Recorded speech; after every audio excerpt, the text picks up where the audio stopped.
ಜಾತಿ ಜನಗಣತಿ ರಾಜ್ಯದಲ್ಲಿ ದೇಶದಲ್ಲಿ ಬಹಳ ಸುದ್ದಿ ಆದಂತಹ ವಿಚಾರ, ಬಹಳ ಚರ್ಚೆ ಆದಂತಹ ವಿಚಾರ. ಈಗ ಕೇಂದ್ರ ಸರ್ಕಾರದಿಂದಾನೇ ಜಾತಿ ಜನಗಣತಿಗೆ ನಿರ್ಧಾರವನ್ನ ಮಾಡಲಾಗಿದೆ. ಜಾತಿ ಜನಗಣತಿ ಮೂಲಕ ಕಾಂಗ್ರೆಸ್ಗೆ ಮಾಸ್ಟರ್ ಸ್ಟ್ರೋಕ್. 94 ವರ್ಷಗಳ ಬಳಿಕ ಈ ಜಾತಿ ಜನಗಣತಿ ನಡೆಯಲಿದೆ. 1931ರಲ್ಲಿ ಬ್ರಿಟಿಷರು ನಡೆಸಿದ್ದಂತಹ ಜಾತಿ ಗಣತಿ ಈಗ ಕೇಂದ್ರ ಸರ್ಕಾರದಿಂದ ಜನಗಣತಿ ನಡೆಯುತ್ತೆ. ಜೊತೆಗೆ ಅದರ ಜೊತೆಗೆ ಜಾತಿ ಗಣತಿ ಕೂಡ ನಡೆಸೋದಕ್ಕೆ ನಿರ್ಧಾರ ಮಾಡಲಾಗಿದೆ. ರಾಜ್ಯ ಸರ್ಕಾರದ ಜಾತಿ ಗಣತಿ ಹಾಗಾದ್ರೆ ಮಹತ್ವವನ್ನ ಕಳೆದುಕೊಳ್ಳುತ್ತಾ ಅನ್ನೋ ಪ್ರಶ್ನೆ. ಯಾಕಂದ್ರೆ ರಾಜ್ಯದಿಂದಲೂ ಕೂಡ ಬಹಳ ಖರ್ಚು ಮಾಡಿ ಜಾತಿ ಜನಗಣತಿಯನ್ನ ಮಾಡಲಾಗಿದೆ. ಆದರೆ ಬಹಳ ವಿರೋಧಗಳು ವ್ಯಕ್ತವಾಗ್ತಾ ಇದೆ ಆ ಜಾತಿ ಗಣತಿಗೆ. ಈಗ ಕೇಂದ್ರದಿಂದ ಜಾತಿ ಜನಗಣತಿಯನ್ನ ಮಾಡಲಾಗ್ತಾ ಇರೋದು, ಜನಗಣತಿಯ ಜೊತೆಗೆ ಇದನ್ನು ಕೂಡ ಒಟ್ಟಿಗೆ ಮಾಡ್ತಾ ಇದ್ದಾರೆ. ಸರಿಸುಮಾರು 94 ವರ್ಷಗಳ ನಂತರ, ಅಂದರೆ 1931ರಲ್ಲಿ ಬ್ರಿಟಿಷರ ಕಾಲದಲ್ಲಿ ನಡೆದಿರುವಂತಹ ಜಾತಿ ಜನಗಣತಿ ಆ ನಂತರದಲ್ಲಿ ಎಷ್ಟೊಂದು ಚೇಂಜಸ್ ಆಯಿತು. ಜೊತೆಯಲ್ಲಿ ಜನಸಂಖ್ಯೆಯಲ್ಲೂ ಕೂಡ ಬದಲಾವಣೆಗಳಾಗಿದೆ. ಮೀಸಲಾತಿ ವ್ಯವಸ್ಥೆಯ ಪುನರ್ರಚನೆ ಆಗುತ್ತೆ. ಇದೆಲ್ಲವೂ ಕೂಡ ಒಂದಷ್ಟು ಬದಲಾವಣೆಗಳನ್ನು ಎಕ್ಸ್ಪೆಕ್ಟ್ ಮಾಡಬಹುದು. ಆದರೆ ಕೇಂದ್ರದಿಂದ ಜಾತಿ ಗಣತಿ ಆಗ್ತಾ ಇರೋದ್ರಿಂದ ರಾಜ್ಯದ ಜಾತಿ ಗಣತಿ ಇದೆಯಲ್ಲ, ಇದು ಮೂಲೆ ಗುಂಪಾಗುತ್ತಾ ಅನ್ನುವಂತಹ ಪ್ರಶ್ನೆ. ಜಾತಿ ಜನಗಣತಿ ವಿಚಾರದಲ್ಲಿ ಕಾಂಗ್ರೆಸ್ ಬಿಜೆಪಿ ಎರಡೂ ಕೂಡ ಕ್ರೆಡಿಟ್ ವಾರನ್ನು ತೆಗೆದುಕೊಳ್ಳೋದಕ್ಕೆ ಮುಂದಾಗ್ತಾ ಇದೆ. ಈ ಜಾತಿ ಜನಗಣತಿಯನ್ನ ಬಿಜೆಪಿ ನಾಯಕರು ವಿರೋಧಿಸಿದ್ರು ರಾಜ್ಯದಲ್ಲಾದಂಥ ಸಂದರ್ಭದಲ್ಲಿ. ಈಗೇನು ಮಾಡ್ತಾರೆ ಅನ್ನುವಂಥ ಪ್ರಶ್ನೆ. ಈಗ ರಾಹುಲ್ ಗಾಂಧಿ ಕೂಡ ಒಪ್ಪಿದ್ದಾರೆ ಅನ್ನುವಂಥ ಮಾತನ್ನು ಹೇಳಲಾಗ್ತಾ ಇದೆ. ಅವರೇ ಆಶಿಸಿದ್ರು, ನಮ್ಮ ಸರ್ಕಾರ ಬಂದಂಥ ಸಂದರ್ಭದಲ್ಲಿ ನಾವು ಜಾತಿ ಗಣತಿಯನ್ನು ಮಾಡಿಸ್ತೀವಿ ಅನ್ನುವಂಥ ಮಾತನ್ನು ಕೂಡ ಹೇಳಿದರು. ಆದರೆ ಕಾಂಗ್ರೆಸ್ ಒಂದು ರೀತಿಯಲ್ಲಿ ಮಾಸ್ಟರ್ ಸ್ಟ್ರೋಕ್ ಕೊಟ್ಟಿರೋದು ಈಗ ಕೇಂದ್ರ ಸರ್ಕಾರದಿಂದ ಜಾತಿ ಜನಗಣತಿಯನ್ನು ಮಾಡಿಸೋದಕ್ಕೆ ಮುಂದಾಗಿದೆ. 16ರಂದು ಮೋದಿಗೆ ಎಐಸಿಸಿ ಅಧ್ಯಕ್ಷ ಖರ್ಗೆ ಒತ್ತಾಯವನ್ನು ಕೂಡ ಮಾಡಿದ್ದಾರೆ. ಅವರ ಒತ್ತಾಯಕ್ಕೆ ಮಣಿದಿದೆ ಕೇಂದ್ರ ಅನ್ನುವಂಥದ್ದನ್ನು ಹೇಳ್ತಾ ಇದ್ದಾರೆ. ಇನ್ನು ಜಾತಿವಾರು ಆದ್ಯತೆ, ಒಬಿಸಿ ಗುಂಪುಗಳು 27, ಎಸ್ಸಿ 10, ಎಸ್ಟಿ 5, ಮೇಲ್ವರ್ಗದ ಜಾತಿಗಳು 21, ಅಲ್ಪಸಂಖ್ಯಾತರು 5, ಮುಸ್ಲಿಮರು ಯಾರೂ ಕೂಡ ಇಲ್ಲ. ಕೇಂದ್ರ ಸಚಿವ ಸಂಪುಟದ ನಂಬರ್ಸ್ ಅನ್ನು ಗಮನಿಸ್ತಾ ಇದ್ದೀವಿ. ಜಾತಿವಾರು ಯಾವ ರೀತಿಯಲ್ಲಿ ಆದ್ಯತೆಯನ್ನ ನೀಡಲಾಗಿದೆ ಅಂತ.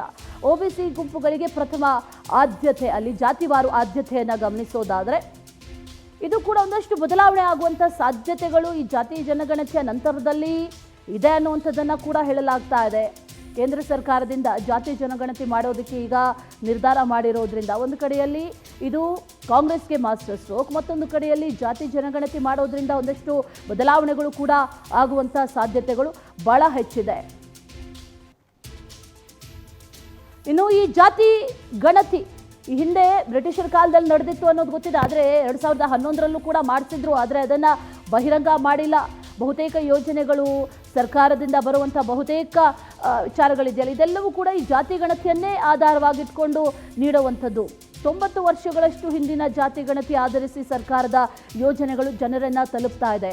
ಈಗ ಬದಲಾವಣೆ ಆದಂಥ ಸಂದರ್ಭದಲ್ಲಿ ಒಂದಷ್ಟು ಈ ಸ್ಟ್ರಾಟಾಸ್ ಇರುತ್ತಲ್ಲ, ಅದರಲ್ಲೂ ಕೂಡ ಬದಲಾವಣೆ ಆಗೋದು, ಮೀಸಲಾತಿ ಶೇಕಡಾವಾರು ಬದಲಾವಣೆ ಆಗುವಂಥ ಸಾಧ್ಯತೆ ಕೂಡ ಇದೆ.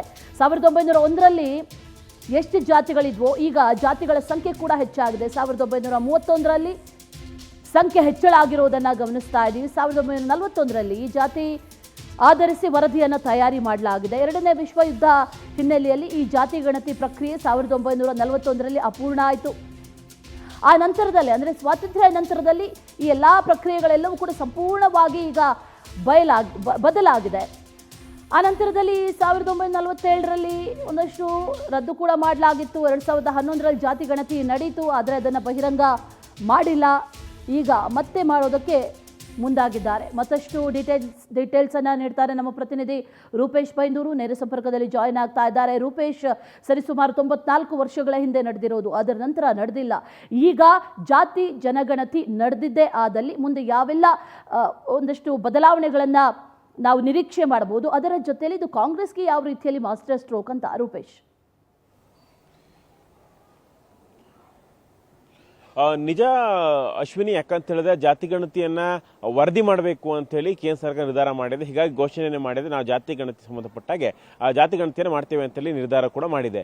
ಇಲ್ಲಿ ಕಾಂಗ್ರೆಸ್ ರಾಜ್ಯದಲ್ಲಿ ಜಾತಿ ಸಮೀಕ್ಷೆ ಅಂದ್ರೆ ಜಾತಿಯ ಸಾಮಾಜಿಕ, ಶೈಕ್ಷಣಿಕ ಹಾಗೂ ಆರ್ಥಿಕ ಸಮೀಕ್ಷೆಯನ್ನ ರಾಜ್ಯ ಸರ್ಕಾರ ಮಾಡಿತ್ತು. ಇದರ ಪರ ವಿರೋಧ ಚರ್ಚೆಗಳಾಗ್ತಾ ಇದೆ. ಜಾತಿ ಸಮೀಕ್ಷೆ ಮಾಡಬೇಕೋ ಬೇಡೋ ಈ ರೀತಿ ಚರ್ಚೆಗಳು ರಾಜ್ಯದಲ್ಲಿ ಆಗ್ತಾ ಇದೆ. ಇದನ್ನು ಇಂಪ್ಲಿಮೆಂಟ್ ಮಾಡಬೇಕು ಅನ್ನೋ ಚರ್ಚೆಗಳಾಗ್ತಾ ಇದೆ. ಇದರ ನಡುವೆ ಕೇಂದ್ರ ಸರ್ಕಾರ ಜಾತಿ ಗಣತಿಯನ್ನ ಘೋಷಣೆ ಮಾಡಿದೆ. ಇಲ್ಲಿ ಯಾಕಂತ ಜಾತಿ ಗಣತಿ ಮಾಡಿದಾಗ, ಯಾಕಂದ್ರೆ ರಾಜ್ಯ ಅಥವಾ ರಾಷ್ಟ್ರ ರಾಜಕಾರಣ ಇರ್ಬೋದು, ಜಾತಿಗಳ ಮೇಲೆ ನಡೀತಾ ಇರುತ್ತೆ. ಅದೇ ರೀತಿಯಾಗಿ ಜಾತಿಗಳ ಮೇಲೆ ಎಲ್ಲ ನಿರ್ಧಾರಗಳಾಗ್ತಾ ಇರುತ್ತೆ. ಕಾರಣ ಎಷ್ಟೇ, ಎಲ್ಲ ಲೆಕ್ಕಾಚಾರಗಳು ಜಾತಿಗನ್ವಯ ಲೆಕ್ಕಾಚಾರಗಳಾಗುತ್ತೆ. ಮಿನಿಸ್ಟರ್ ಹಂಚಿಕೆ ಮಾಡೋದಿರ್ಬೋದು, ಶಾಸಕರು ಹೆಚ್ಚಿನ ಪ್ರಾಶಸ್ತ್ಯ ಕೊಡಬಹುದು, ಟಿಕೆಟ್ ಕೊಡೋದಿರ್ಬೋದು. ಅದೇ ರೀತಿಯಾಗಿ ಆರ್ಥಿಕ ಸಮೀಕ್ಷೆ ಮಾಡಿದ್ರೆ ಅವ್ರ ಅಭಿವೃದ್ಧಿ ಮಾನದಂಡಗಳೆಲ್ಲವೂ ಕೂಡ ಗೊತ್ತಾಗ್ತಾ ಹೋಗುತ್ತೆ. ಆದ್ರೆ ಇಲ್ಲಿ ಜಾತಿ ಗಣತಿಯನ್ನ ಸರ್ಕಾರ ಘೋಷಣೆ ಮಾಡಿರೋದ್ರಿಂದ, ಕೇಂದ್ರ ಸರ್ಕಾರವೇ ಘೋಷಣೆ ಮಾಡೋದ್ರಿಂದ ದೇಶದಲ್ಲಿ ಯಾರು ಮೇಲೋಗದ ಹೆಚ್ಚಿದಾರ ಅಥವಾ ಒಬಿಸಿ ಹೆಚ್ಚಿದಾರ ಅಥವಾ ದಲಿತರು ಅದೇ ರೀತಿಯಾಗಿ ಬುಡಕಟ್ಟು ವರ್ಗದವ್ರು ಹೆಚ್ಚಿದಾರ ಅಂತ ಹೇಳಿ ಗೊತ್ತಾಗುತ್ತೆ. ಈ ಮೂಲಕವಾಗಿ ರಾಜಕೀಯ ಪ್ರಾತಿನಿಧ್ಯವು ಕೂಡ ಹೆಚ್ಚು ಕಡಿಮೆ ಆಗುತ್ತೆ. ಅದೇ ರೀತಿ ಕಾಂಗ್ರೆಸ್ ತನ್ನ ಪ್ರಣಾಳಿಕೆಯಲ್ಲಿ ಘೋಷಣೆ ಮಾಡ್ಕೊಂಡಿತ್ತು, ಜಾತಿ ಗಣತಿ ಸಂಬಂಧಪಟ್ಟ ನಿರ್ಧಾರವನ್ನು ತೆಗೆದುಕೊಳ್ತೇವೆ, ನಾವು ಅಧಿಕಾರಕ್ಕೆ ಬಂದರೆ ಜಾತಿ ಗಣತಿಯನ್ನು ದೇಶಾದ್ಯಂತ ಮಾಡ್ತೇವೆ ಅಂತ ಹೇಳಿತ್ತು. ಇದಕ್ಕೆ ಸಂಬಂಧಪಟ್ಟಂತ ಕಾಂಗ್ರೆಸ್ ಒತ್ತಡವನ್ನು ಕೂಡ ಹಾಕಿತ್ತು. ಮಲ್ಲಿಕಾರ್ಜುನ್ ಖರ್ಗೆ ಅದೇ ರೀತಿಯಾಗಿ ರಾಹುಲ್ ಗಾಂಧಿ ಇಬ್ಬರೂ ಕೂಡ ಕೇಂದ್ರ ಸರ್ಕಾರದ ಮೇಲೆ ಒತ್ತಡವನ್ನು ಹಾಕಿ ಕೇಂದ್ರ ಸರ್ಕಾರ ಆದಷ್ಟು ಕೂಡಲೇ ಈ ಒಂದು ಜಾತಿ ಗಣತಿ ವರದಿ ಸಂಬಂಧಪಟ್ಟಾಗಿ ಒಂದು ನಿರ್ಧಾರ ತೆಗೆದುಕೊಳ್ಬೇಕು ಅಂತೇಳಿ ಒತ್ತಾಯವನ್ನು ಹಾಕಿತ್ತು. ಕೇಂದ್ರ ಸರ್ಕಾರ ಇದೀಗ ಜಾತಿ ಗಣತಿ ಮಾಡೋದಾಗಿ ಆದೇಶವನ್ನು ಹೊರಡಿಸಿರೋದ್ರಿಂದ ಈ ಜಾತಿ ಗಣತಿ ವರದಿ ಹೊರಗಡೆ ಬಂದ್ರೆ ಒಂದಿಷ್ಟು ಲೆಕ್ಕಾಚಾರಗಳಾಗುತ್ತೆ.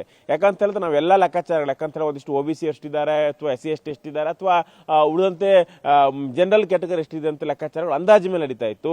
1931ರಲ್ಲಿ ಜಾತಿ ಗಣತಿ ಆಗಿದ್ದು ಬಿಟ್ರೆ ಅವಾಗ ಬ್ರಿಟಿಷ್ ಸರ್ಕಾರ ಇತ್ತು. ಬ್ರಿಟಿಷರೇ ಈ ಒಂದು ಜಾತಿ ಗಣತಿ ವರದಿಯನ್ನು ಮಾಡಿದ್ರು. ಅದಾದ ಬಳಿಕ 94 ವರ್ಷದಲ್ಲಿ ಸಾಕಷ್ಟು ಸ್ಥಿತ್ಯಂತರಗಳಾಗಿದೆ, ಸಾಕಷ್ಟು ಬದಲಾವಣೆಗಳಾಗಿದೆ. ಆದ್ರೆ ಅಕ್ಯುರೇಟ್ ಡಾಟಾಗಳು ಗೊತ್ತಿರಲಿಲ್ಲ.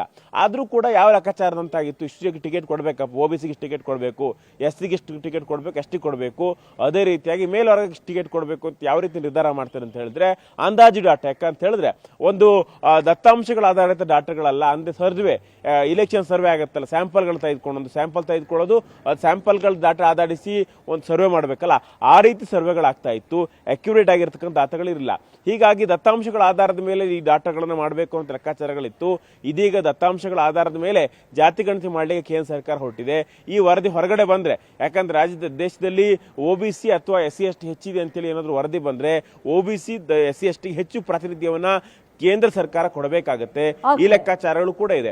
ಅದೇ ರೀತಿ CM ಸಿದ್ದರಾಮಯ್ಯನವರು ಈ ಜಾತಿ ಗಣತಿಯವರಿಗೆ ಹೊರಗೆ ಬರ್ತಾ ಇದ್ದಲ್ಲ, CM ಸಿದ್ದರಾಮಯ್ಯನವರು ಕೂಡ ಕೇಂದ್ರ ಸರ್ಕಾರಕ್ಕೆ ಟಿಕೆಟ್ ಕೊಟ್ಟು ರಾಜ್ಯದಲ್ಲಿ ಜಾತಿ ಗಣತಿ ವಿರೋಧ ಮಾಡ್ತಿದ್ರಲ್ಲ, ಇವರಿಗೆ ಮೋದಿಯ ಕಿವಿ ಹಿಂಡಬೇಕು ಅಂತೇಳಿ ಬಿಜೆಪಿ ನಾಯಕರಿಗೆ ಟಾಂಗ್ ಕೊಟ್ಟಿದ್ದಾರೆ. ಒಟ್ಟಾರೆ ಜಾತಿ ಗಣತಿ ಪರ ವಿರೋಧ ಚರ್ಚೆಗಳೆಲ್ಲವೂ ಕೂಡ ಇದ್ದೇ ಇದೆ. Ashwini. Right Rupesh, thank you ಡೀಟೇಲ್ಸ್ಗೆ.